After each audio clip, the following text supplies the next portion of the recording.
जैन तीर्थंकर पार्श्वनाथ के बारे में हम विस्तृत परिचर्चा करेंगे। आइए हम शुरुआत करते हैं।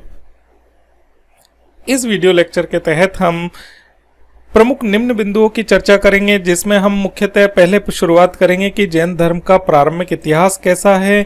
फिर हम ये देखेंगे कि जैन धर्म के ऐतिहासिक व्यक्ति 23वें तीर्थंकर पार्श्वनाथ का क्या जीवन रहा, उनके क्या सिद्धांत रहे। फिर इसी क्रम में हम आगे बढ़ते हुए देखेंगे कि जैन धर्म के वास्तविक संस्थापक 24वें तीर्थंकर महावीर स्वामी का प्रारंभिक जीवन कैसा था। फिर महावीर स्वामी का तपस्वी जीवन कैसा रहा एवं महावीर स्वामी के द्वारा जैन धर्म के प्रसार के लिए क्या क्या कार्य किए गए। अंत में हम यह भी समझने का प्रयास करेंगे कि 23वें एवं 24वें तीर्थंकर महावीर स्वामी एवं पार्श्वनाथ के सिद्धांतों में मूलभूत क्या अंतर है। आइए इन सभी बिंदुओं को समझते हुए जैन धर्म के बारे में हम विस्तृत परिचर्चा करते हैं। सर्वप्रथम हम देखते हैं कि जैन धर्म का इतिहास कैसा रहा। जैन धर्म का जन्म कब हुआ, इसके बारे में ठीक से कहा नहीं जा सकता। जैन साहित्य के अनुसार जैन धर्म आर्यों के वैदिक धर्म से भी बहुत अधिक पुराना है, किंतु जैन धर्म का प्रादुर्भाव वैदिक धर्म की प्रतिक्रिया में हुआ, इसीलिए जैन धर्म को वैदिक धर्म से पुराना नहीं माना जा सकता।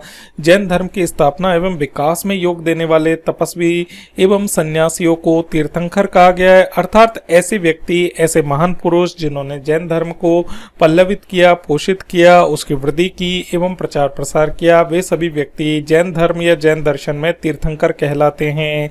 जैन धर्म के पहले तीर्थंकर या पहले महान व्यक्ति ऋषभदेव थे। दूसरे तीर्थंकर या दूसरे महान व्यक्ति अरिष्टनेमि का नाम आता है। अरिष्टनेमि का नाम ऋग्वेद के सूक्तों में भी आता है। विष्णु पुराण एवं भागवत पुराण में भी ऋषभ देव की कथा का उल्लेख मिलता है। यहाँ ये नारायण देव के या कृष्ण के अवतार माने जाते हैं। 23वें तीर्थंकर पार्श्वनाथ एवं 24वें तीर्थंकर महावीर स्वामी थे। प्रथम 22 तीर्थंकरों की ऐतिहासिकता निश्चित रूप से संदिग्ध है, क्योंकि उनके बारे में निश्चित ऐतिहासिक प्रमाण नहीं है, किंतु 23वें एवं 24वें तीर्थंकर निश्चित रूप से इतिहास के महत्वपूर्ण व्यक्ति थे, जिन्होंने इतिहास की धारा को धर्म के माध्यम से बहुत हद तक प्रभावित किया एवं इतिहास को राजनीतिक रूप से नए कलेवर में बदल दिया। 23वें जैन तीर्थंकर या जैन धर्म के 23वें महान व्यक्ति पार्श्वनाथ, जो ऐतिहासिक रूप से स्वीकार किया जाता है, जिनका अस्तित्व जैन साहित्य के अनुसार पार्श्वनाथ का जन्म महावीर स्वामी के जन्म से लगभग 250 वर्ष पूर्व 8वीं सदी में ईसा पूर्व में हुआ। उनका उल्लेख ब्राह्मण साहित्य में भी मिलता है। इनके बारे में संकेत मिलता है कि काशी के राजा अश्वसेन के पुत्र थे। इनकी माता का नाम बामा था। भारतीय पुराणों में अश्वसेन नामक नागराजा का भी उल्लेख मिलता है। जैन मूर्तियों में मिलने वाले नाग का संबंध पार्श्वनाथ के प्रतीक से है। पार्श्वनाथ का विवाह कुश स्थल की राजकन्या प्रभावती के साथ हुआ। 30 वर्ष की अवस्था में उन्होंने वैभव विलास का जीवन व्यतीत किया। फिर गृहस्थ जीवन को त्याग कर सत्य और समाज के कल्याण के लिए अच्छे मार्ग, उत्तम मार्ग की खोज के लिए वे घर से निकल गए और गृहस्थ जीवन को त्याग कर सन्यासी जीवन की तरफ वे बढ़े। 83 दिनों की घोर तपस्या के बाद वाराणसी के समेत पर्वत पर उन्हें ज्ञान प्राप्त हुआ। ज्ञान प्राप्ति के बाद लगभग 70 वर्षों तक उन्होंने धर्म के प्रचार प्रसार का कार्य किया और लगभग 100 वर्ष की आयु में उनका निधन हुआ। पार्श्वनाथ के द्वारा प्रतिपादित मार्ग का अनुसरण करने वाले निग्रंथ कहलाए, जिसका अर्थ होता है सांसारिक बंधनों से मुक्त हो जाने वाले। इस प्रकार जैन धर्म का पुराना नाम निग्रंथ धर्म भी है, जिसमें राग द्वेष का कोई स्थान नहीं है। पार्श्वनाथ के अनुयायियों की संख्या बहुत अधिक थी और इस प्रकार देखते हैं कि हम पार्श्वनाथ बहुत महत्वपूर्ण ऐतिहासिक व्यक्ति थे, जिन्होंने जैन धर्म के पृष्ठभूमि को तैयार कर दिया था, जिसके आधार पर महावीर स्वामी ने बड़े महत्वपूर्ण जैन धर्म को उदित करने में महत्वपूर्ण भूमिका निभाई। पार्श्वनाथ के सिद्धांत महत्वपूर्ण क्या थे? जैन साहित्य में पार्श्वनाथ के अनुयायी स्त्रियों का भी उल्लेख मिलता है। महावीर स्वामी के माता पिता स्वयं पार्श्वनाथ के अनुयायी थे। पार्श्वनाथ ने अपने अनुयायियों को संगठित करने के लिए 4 गणों की स्थापना की। पार्श्वनाथ ने अहिंसा, सत्य, अस्त्य का मतलब होता है कि किसी भी प्रकार की चोरी ना करना, अपरिग्रह का मतलब होता है साधन सामग्री या भौतिक संसाधनों को इकट्ठा या एकत्रित न करना। पार्श्वनाथ ने ब्राह्मणों के बहुदेववाद यज्ञवाद का घनघोर विरोध किया। वे वेदों की प्रामाणिकता में विश्वास नहीं रखते थे तथा हिंसात्मक यज्ञों के घोर विरोधी थे। जन्म आधारित वर्ण व्यवस्था में भी उनका विश्वास नहीं था। पार्श्वनाथ के अनुसार प्रत्येक व्यक्ति मोक्ष का अधिकारी है। वस्तुतः वे वेदों के कर्मकांडी एवं वेदों के अंधविश्वासी व्यवस्था के पूर्णतः खिलाफ थे और इसके विरुद्ध उन्होंने नवीन धर्म का प्रतिपादित किया। जैसा कि हम पहले पढ़ चुके हैं कि उनके द्वारा प्रतिपादित धर्म निग्रंथ धर्म था। अतः स्पष्ट है कि महावीर स्वामी जैन धर्म के संस्थापक नहीं थे। उनके जन्म से सैकड़ों वर्ष पूर्व जैन धर्म संगठित हो चुका था। उसके अपने विधि विधान थे, जीवन यापन की विशिष्ट व्यवस्था थी। उनके अपने 4 संघ थे। प्रत्येक संघ का एक एक गणधर था जो उनके कामधाम की देखरेख करता था।